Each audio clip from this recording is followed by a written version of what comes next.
Hello and welcome to the first video of this channel, really. And we do talk about politics on this channel. That's pretty much what I'm going to be speaking about on the whole idea of it. And before we get to this video, I am a leftist, so you're gonna know where I'm coming from on my points and what I'm talking about.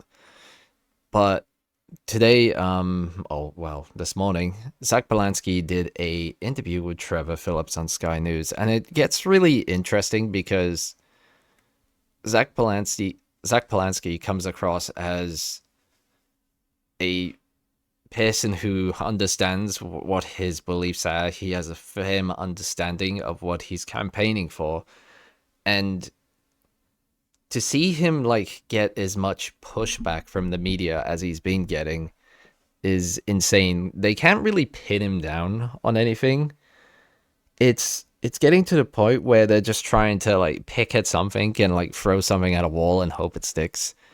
But it's in this video you'll see where he's basically talking to Trevor Phillips, and Trevor Phillips is trying to catch him out on things, but Zack Polanski sticks to his guns rather well in this video. Polanski, you'll be attending the Remembrance Day rituals today. Why does this day remain relevant? It remains relevant because we still live in a world that's particularly in global turmoil right now, where the threat of war remains ever constant. And indeed, whether it's in Gaza or Sudan, there are conflicts and genocides happening throughout the world. I think the important moment to stop today is both to remember the fallen victims, to remember the world wars we've had, and also to look ahead towards peace and diplomacy, and how we can work together across nations to make sure that peace is never taken as something that is complacent or a given, but actually is always an active piece of work to strive towards a more peaceful world. When you say fallen victims, you do include the military, the soldiers in that? Yeah, undoubtedly, people who gave their life for this country. Your party wants to get rid of nuclear weapons, move to emphasis onto diplomacy, development, and so on and so forth. Which are all good things. If Greens were part of a government, would we expect to have fewer men and women under-armed by the end of your term of office? Well, I think that depends what's happening in the world. I think it would always be foolish to assume anything about military budgets without knowing the political context you're working in. I would say more widely, though, if we're talking about right now. Yeah, so if there's a threat from another country, you would still have a defense force. You wouldn't be cutting your defense force, is what he's saying. So it's kind of like a show of presence that you're there. You've got an army to defend yourself. You're not showing yourself as weak. So it's a good thing that he said there. It's pretty good so far, this interview. We've got a Prime Minister who's spending £15 billion on nuclear weapons, and at the same time saying there's no money to lift the two-child benefit cap, for instance, something that's keeping 350,000 children in poverty. So I think it's right to question political choices at budget time. Surely the deterrent is valuable in a world that has Vladimir Putin in it. Well, I want to see everyone denuclearize, including Vladimir Putin. But ultimately, the only way you can do that is by showing... But I have to say, that would be in the realms of the miracle? Well, you're laughing at it, but I think it's important that we don't laugh at peace. I think it's really important. No, I'm laughing at the idea that Vladimir Putin is going to give up his nuclear weapons because somebody asks him to. Well, you could have laughed at the point of Nelson Mandela. The thing is, right there, when Trump was trying to make this peace deal with Ukraine and Russia, he was being praised by the fact that he was trying to make peace. And now you have someone on the left who's saying this, trying to make peace, and everlasting peace is being laughed at because it's some form of miracle that has to take place. But yet we had Donald Trump. Donald Trump failed, obviously, because he's an idiot who doesn't really stand for anything besides money and bribery, but he's a corrupt politician. I mean, just look at his background. But the fact that someone as straight to the point as Zach is trying to make that you can have peace if you negotiate correctly and if you talk to your allies. The problem is there's too much incentive for these companies to fight over fossil fuels and and which country has the most resources that they can take. That's what it's all about. And if you can get to like a situation where everybody's in like free trade, then that wouldn't be an issue. Negotiating with the ANC, or we could have laughed at the Irish during the Troubles. You're not I think sincerely making the comparison. Come on. I am making the comparison. I think it's always impossible until it's done, and I think it's really important. True. I don't think it's likely. That's a different question. But I think the first question has to be, do you believe that we can work for peace and diplomacy in the world? Do we believe that we can work with people that we have mass disagreement with, that are they're obviously created an illegal invasion of Ukraine? These are really serious issues. And at the same time, I believe we should never leave the negotiating table. And part of that is showing both the moral and courageous leadership to come on TV and say to you, even though this might be a position that's ridiculed, I don't think we should find peace and diplomacy ridiculous. I think we actually, the most brave and courageous and authentic to do is say, I believe we can have a world without war. So that's such a good point. Like, honestly, the thing what he said there, like, you can't really fault it, honestly.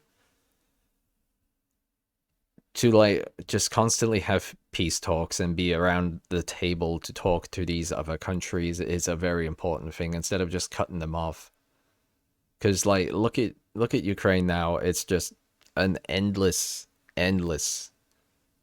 bloodshed that's happening, and we just keep funding them, giving them. I'm not anti-Ukraine, or like, because they have a right of defense because they've been attacked as a country that's been attacked, but the fact that like peace is not being negotiated is crazy to me.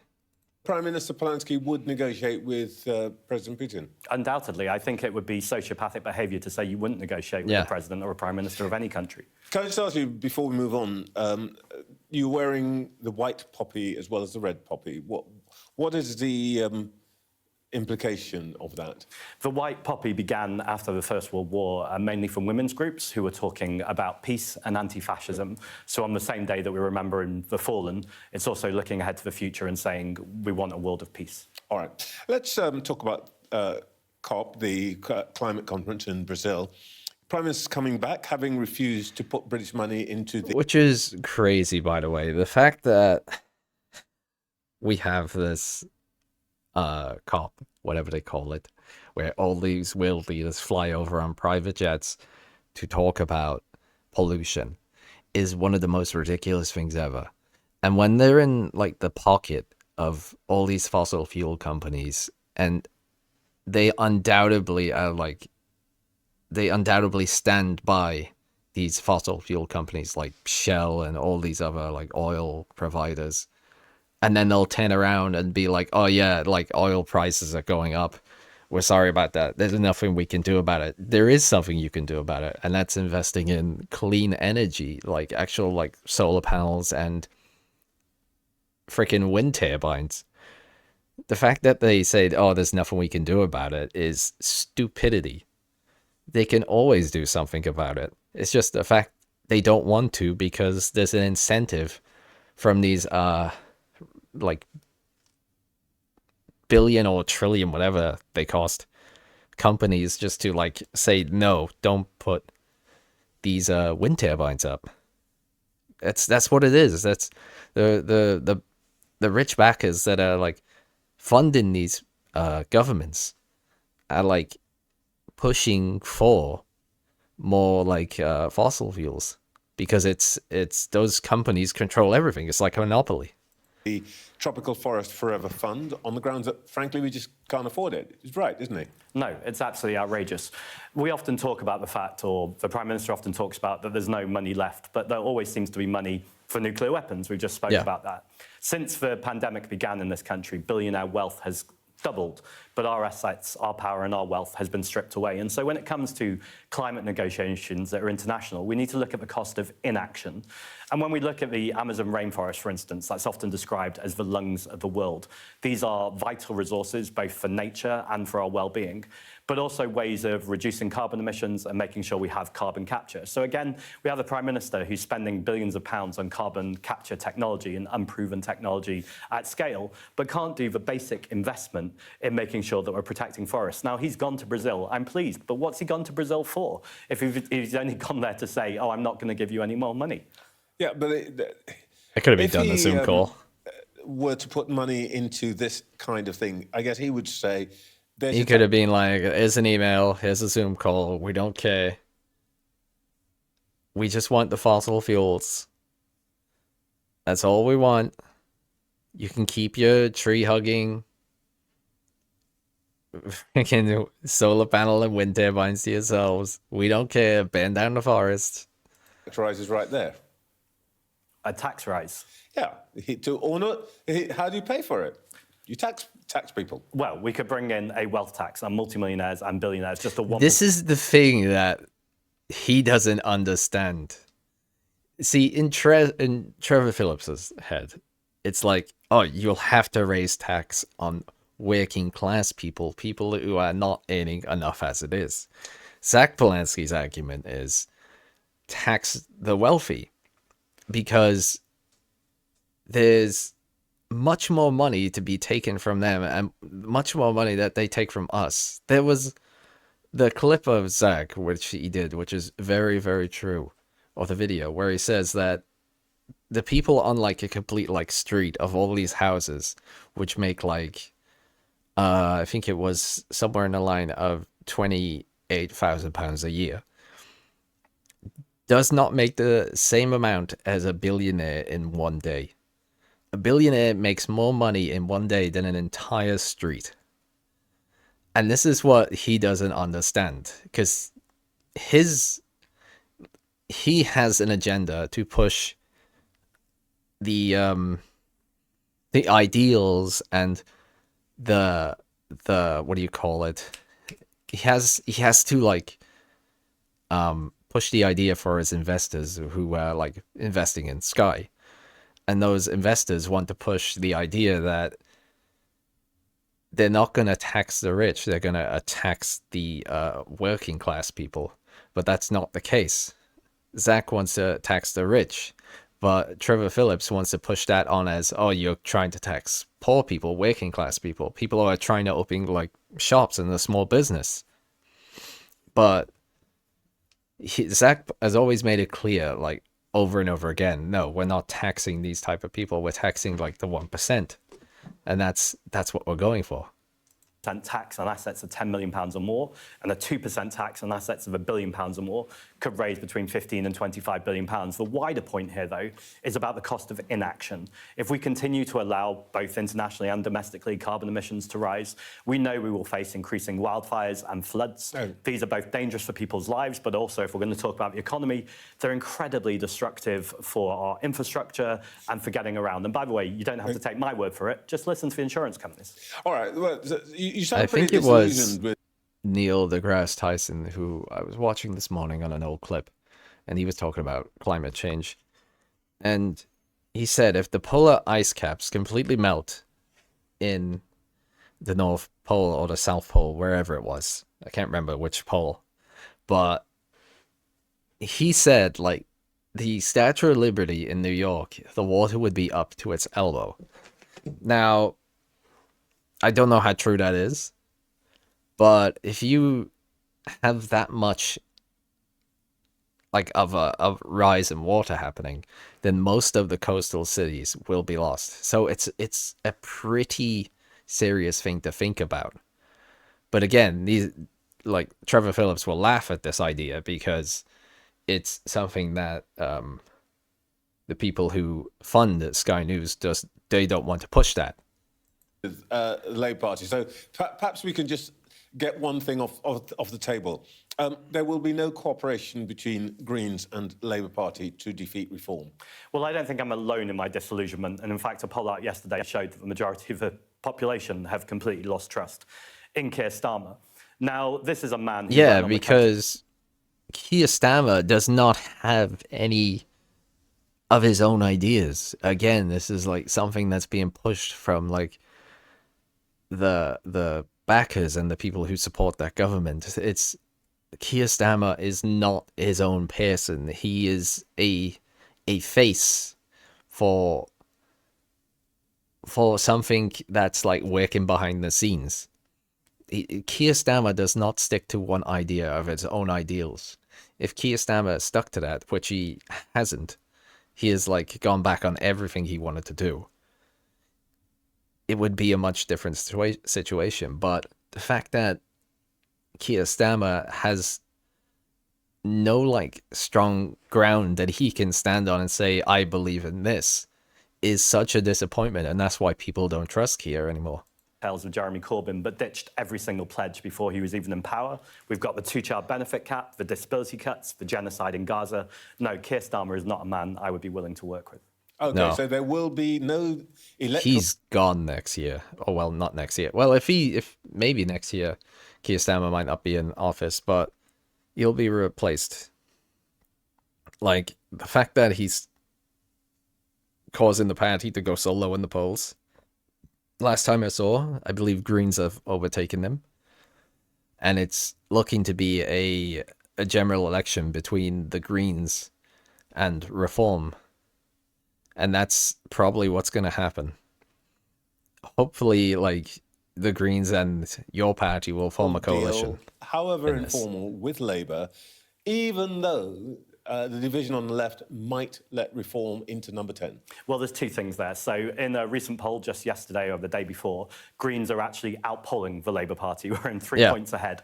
So the real question you should be asking Keir Starmer is, will he stand aside to make sure that Nigel Farage isn't Prime Minister? But more widely, I was answering about Keir Starmer. I don't think Keir Starmer will be the Prime Minister at the next election. I think it's another question whether he'll even be an MP.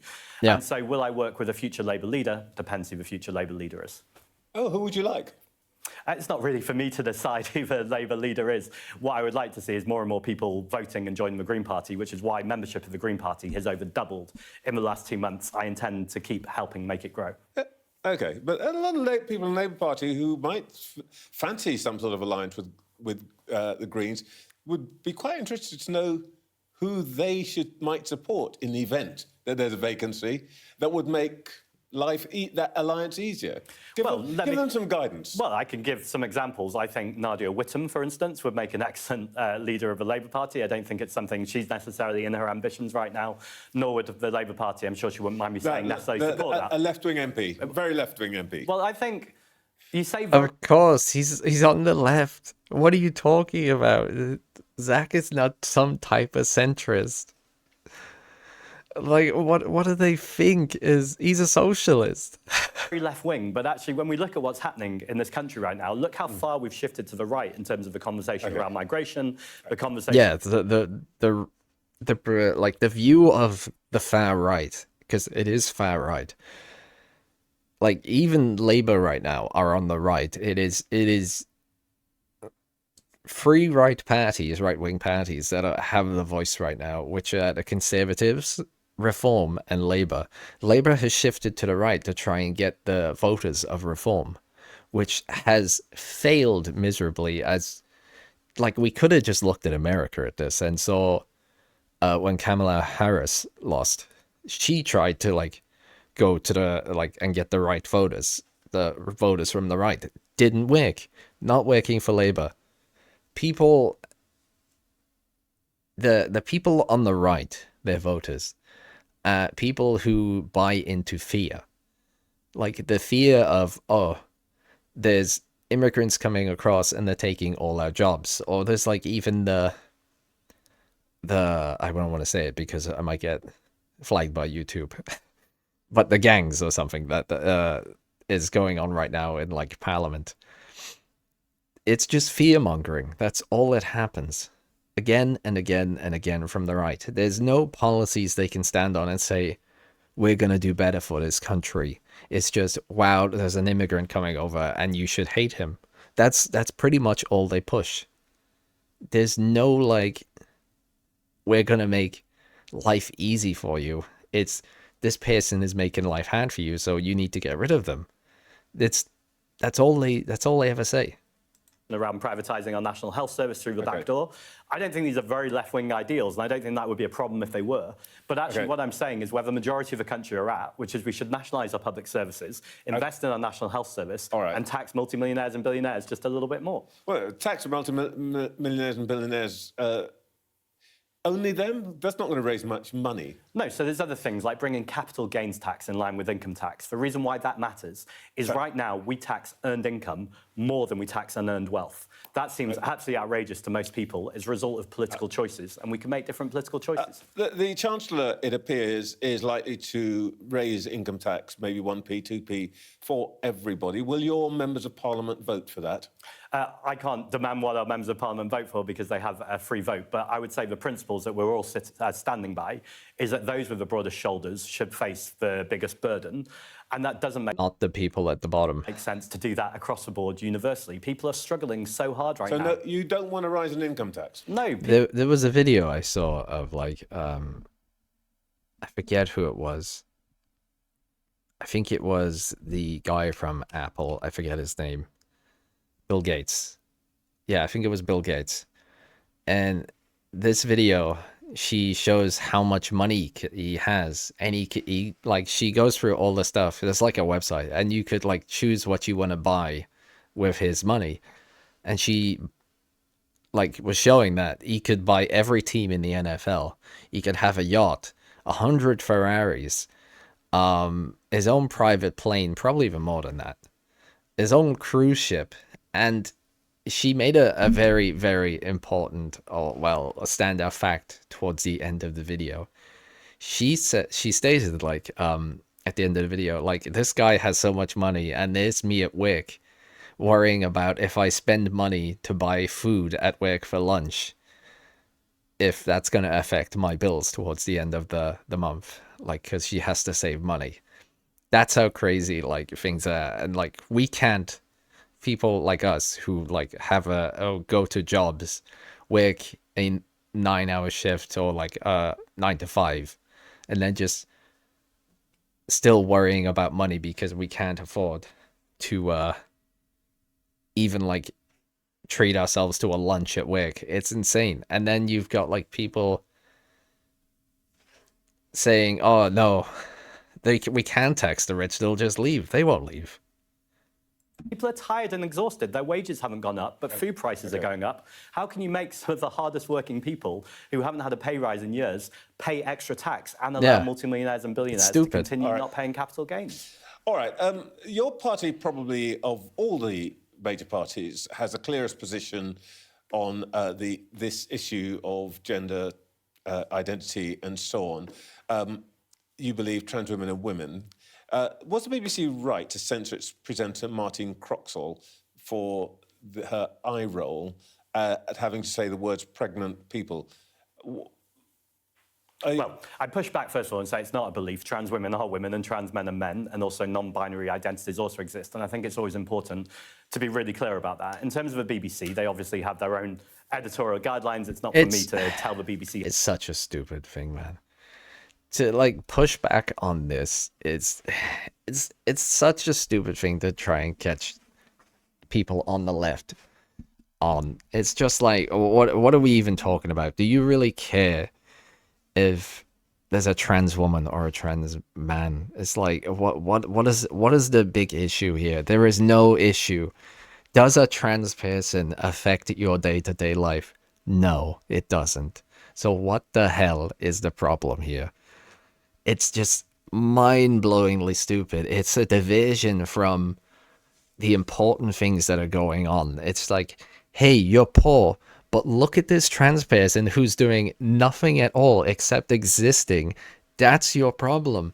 That's the problem there. Not the fact that you can't pay your bills. It's a trans person. That's what they're saying. And it's so stupid.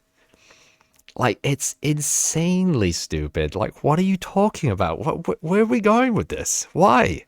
How to conduct themselves. In fact, it's for me to be scrutinised.